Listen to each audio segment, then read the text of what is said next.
அஸ்ஸலாமுஅலைக்கும். Welcome to அலை kitchen. பிள்ளைங்களாம் எப்படி இருக்கீங்க? நல்லா இருக்கீங்களா? சந்தோஷமாக மகிழ்ச்சியாக இருங்க. அல்ஹம்துலில்லாஹ். இன்றைக்கி நம்ம சீனி வடை சுடுவோமா? இன்றைக்கி சீனி வடை எப்படின்னா, இன்றைக்கி நம்ம காப்படி மாவு தான் எடுத்துருக்கோம். ஒரு படி மாவுக்கு நீங்கள் என்ன செய்யணும், 12 முட்டை ஊற்றணும். அதாவது என்னென்னா, 1 கிலோ மாவுக்கு நீங்கள் வந்து 12 முட்டை, 1/4 கிலோ ஜீனி. நம்ம அதையே 4ஆக பிரிச்சிட்டோம்னா 3 முட்டை, 25 கிராம் நெய், காரைக்காப்படி சீனி. அதுக்கு 1/2 கிலோ அளவு போடணும். இதுக்கு நம்ம காரைக்காப்படி சீனி. ஓகேவா? நம்ம இப்போ காப்படிக்கு சிம்பிளாக காப்படிக்குள்ள செய்கிறோம். அதேமாதிரி செஞ்சு பார்த்துட்டு அப்புறம் மிச்சமாக செஞ்சுக்கோம். அதையே ஈக்குவல் பண்ணி கணக்கு பண்ணி நம்ம செஞ்சுப்போம். ஓகேவா? இதை பாருங்கள், எல்லாம் ஜாமான்.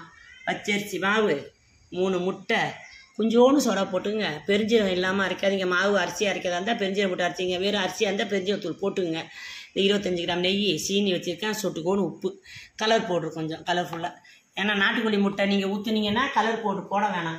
ஒயிட் கிளாக் ஊற்றுனீங்கன்னா போட்டால் கொஞ்சம் கலராக இருக்கும். ஏன்னா நாட்டுக்கோழி முட்டை அதே ஆரஞ்சு கலர் இருக்கும், நல்லாயிருக்கும். அதுதான் வித்தியாசம். இப்போ நம்ம செய்வோமா?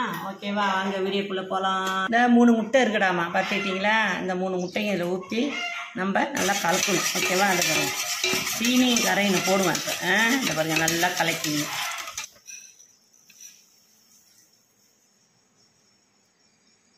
இந்த பாருங்கள், இந்த பற்றியா காரைக்காப்படி சீனி நம்ம போட்டிருக்கோம். சீனி வடாக்கு இதை பாருங்கள், சீனிக்கு இதை போட்டுவிட்டோம். அதில் போட்டுட்டு நம்ம நல்லா இதை அடிக்கணும், கரைக்கணும். இதில் என்ன பண்ணணும், நம்ம சொட்டுக்கோன்னு உப்பு, அப்போ தான் சீனி தூக்கி காட்டும். அதனால் கொஞ்சமாக சொட்டுக்கோன்னு உப்பு போட்டுங்க. இதை பாருங்கள், சொட்டுக்கோன்னு உப்பு. ஓகேவா? போட்டுட்டு இந்த நெய் 25 கிராம் நெய் பாருங்கள். இந்த பாருங்கள், நெய் 25 கிராம் நெய். அதான் அது அளவாக பாட்டிலில் ஊற்றி வச்சேன். ஓகேவா? வச்சுக்கிட்டு சோடாப்பு கொஞ்சோன்னு, இதை பாருங்க, சோடாப்பு கொஞ்சோன்னு போட்டுங்க. போட்டுக்கிட்டு பெருஞ்சீரகத்தூள். ஏன்னா மாவில் நீங்கள் அரைக்கக்குள்ள பெருஞ்சீரகம் போட்டு அரைச்சிட்டிங்கன்னா அரிசி மாவு அரைச்சிங்க. அப்படி இல்லை நீங்கள் அரிசி மாவு மட்டும் வாங்கினா இந்தமாரி பெருஞ்சீரகத்தூள் கொஞ்சம் போட்டுங்க. இதை பாருங்க, அவ்வளோதான். ஓகேவா? இதுதாம்மா இதுக்குள்ள பொருள். ஓகேவா? இதை நம்ம நல்லா மிக்ஸ் பண்ணுண்டாமா, நல்லா கரைக்கணும். நல்லா கரையிட்டோம் சீனி. அப்புறம் கலர் பவுடருக்கு இது சொட்டுக்கோணு. அதான் அழகாக இருக்கும் பார்க்க. ஓகேவா? எப்படி இருக்குது இப்போ? முன்னாடி வெள்ளையாச்சா? இது வாங்க, இது கலக்கிக்கிறேன். நல்லா சீனி கரையிட்டோம். எம்மாடி இதை நல்லா கரைஞ்சிடுச்சு சீனி. இன்னொன்று, நெய்யை கட்டியாக இருக்குன்னு சூடு காட்டி ஊற்றிடாதீங்க. சூடு காட்டி ஊற்றினேன்னு வச்சுக்க, முட்டை எல்லாம் தெரிஞ்சு போயிடும். அதனால் என்ன பண்ணு, அதை சூடு காட்டாலும் ஆற வைக்கணும். லேசாக ஆற வைக்கி நல்லா தண்ணி ஓட்டம் வந்த பிறகு நீங்கள் ஊற்றி கிண்டலாம். புரியுதா? இதே கரு நெய்யாக இருந்தால் இல்லை, டால்டா போட்டிங்கன்னா அப்படி இருக்கும். கரு நெய்யாக இருந்தால் நார்மலாக இருக்கும், நீங்கள் ஊற்றிக்கலாம் அப்படியே. ஆனால் சூடு காட்டி ஊற்றினீங்க, அடுப்பிலோட ஊற்றினீங்கன்னா முட்டைலாம் பொரிஞ்சு போயிடுவாங்க. அப்புறம் பொரிச்ச முட்டை தான் உங்களுக்கு. இந்த பாருங்க, மாவை கொஞ்சம் கொஞ்சமாக போட்டு நம்ம கிண்டிக்கிட்டே இருக்கணும். இப்படி இந்த பாருங்க, மாவை நம்ம கிண்டிக்கிட்டே இருக்கணும். கொஞ்சம் கொஞ்சமாக போட்டு அப்படியே முழுசாக போட்டு கிண்டினீங்கன்னா கட்டி முட்டியுமா போயிடும். நம்ம இப்படி இப்படி போட்டு கிண்டிக்கிட்டே இருக்கணும். இந்த காப்படி மாவு போட்டுருக்கோம் பாரு.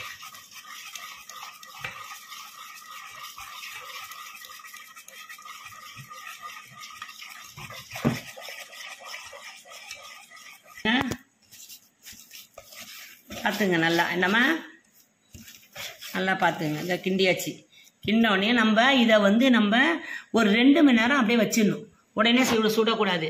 இதை வந்து 2 மணி நேரம் அப்படியே மூடி வச்சிருங்க. ஓகேவா? இதை மூடி வச்சுட்டு அப்புறம் தான் நம்ம செய்ய ஆரம்பிக்கணும். இதை எடுத்து நம்ம 1/4 கிலோ மாவுக்கு பார்த்தீங்களா, காப்படி மாவு இல்லை, 1/4 கிலோ அரிசி மாவு. ஓகேவா?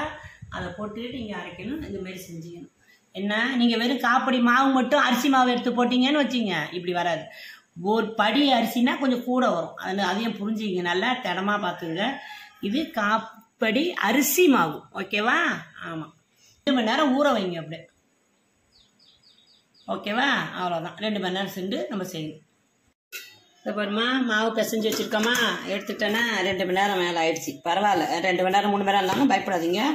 அது எவ்வளோ தூரம் இருந்தாலும் நமக்கு பரவாயில்ல, அதனால இல்லை. இதை பாருங்க, ஒரு பிசைஞ்சிங்க. ஓகேவா? சின்ன உருண்டையாக ஒன்று இந்த பாரு, இந்த ஒட்டிக்கிட்டோமா. இது என்ன செய்யுங்க, இதில் ஒரு பாலித்தீன் பை, எண்ணெய் பையாக இருந்தாலும் சரி, பால் பாக்கெட்டு பையாக இருந்தாலும் அதை இப்படி எடுத்துங்க. எடுத்து கழுவி சுத்தம் பண்ணிவிட்டு எண்ணெய் இப்படி தடவிக்கிங்க. அப்போ தான் நமக்கு ஒட்டாமல் வரும். தடவிட்டு இதை பாருங்கள் சீனி வடை இதை பாருங்கள். நம்ம எண்ணெய் தான் யூஸ் பண்ணணும், எண்ணெய் தண்ணி இன்னும் யூஸ் பண்ணிடாதீங்கம்மா. இந்த பாருங்கள் சீனி வடை ஓகேவா. இதை பாருங்கள் எண்ணெய் சட்டி அடுப்பில் வச்சுட்டு ஆயிடுச்சு பாருங்கள். எண்ணெய் சட்டி சூடானோடனே அந்த கலர் அப்படி இருக்குது. இதை பாருங்கள், இதை நம்ம பிஸ்மில்லா எடுத்து போட்டுடணும். எப்படி வருதுன்னு பாருங்கள். சரி எண்ணெயை தடவிக்கிங்கடாமா. தடவிக்கிட்டு இந்த மாதிரி உருண்டை பிடிச்சிங்க. இந்த பாருங்க மேலே உண்டு. இந்த பாருங்க எண்ணெய் தொட்டு தான் இப்படி செஞ்சால் உங்களுக்கு ஈஸியாக வந்துடும். இதுமாரி வடை மாதிரி இப்படி தட்டி இந்த நடுவில் ஒரு ஓட்டை போட்ட வேண்டியதான் ஓகேவா. எப்படி எடுக்கிறேன் பாருங்க. வரட்டும், அதனால ஏஞ்சி வந்துடும் ஓகேவா.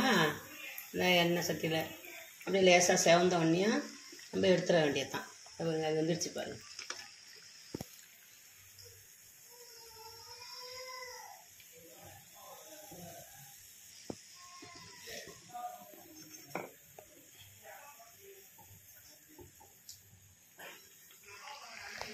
நாங்கள் போட்டுக்கலாம், தப்பு இல்லை ஓகேவா. நம்ம சின்னதாகவும் போட்டுக்கலாம், பெருசாகவும் போட்டுக்கலாம். சின்னதாகவும் போட்டுக்கலாம், பெருசாகவும் இல்லை. சீருக்கெல்லாம் பெருசாக செய்வாங்க. என்ன சீருக்கெல்லாம் நல்லா பெருசாக செய்வாங்க. அப்படியே நல்லா நல்லா பெருசாக ஒரு நல்லா பெருசாக செய்வாங்க. இல்லைங்களா சீனி வடை சுட்டாச்சு. இங்கே பாருங்கள் சுட்டு வச்சுருக்கான் பாருங்கள். நம்ம வந்து சின்ன சைஸு இந்தமாரி சின்ன சைஸாகவும் நீங்கள் போடலாம். நான் ஒன்றே மட்டும் கடைசி மாவு வச்சு அதுமாரி பெருசாக போட்டேன். இதேமாரி போல் இதுக்கு மேலே இவ்வளோ பெருசு கூட போடுங்க.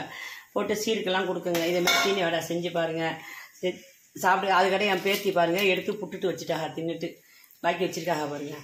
அது திங்கிறதுக்கு பாக்கியாச்சா. இதான் எப்படி இருக்குன்னு பாருங்கள், எப்படி இருக்குன்னு பாருங்கள், செஞ்சு பாருங்கள். அழகாக நம்ம சொல்கிற பேர் சூப்பராக வரும். சாப்பிட்டு பாருங்கள், டேஸ்ட்டு பார்த்து சொல்லுங்கடா. வாங்க சாப்பிட. வெல்கம்.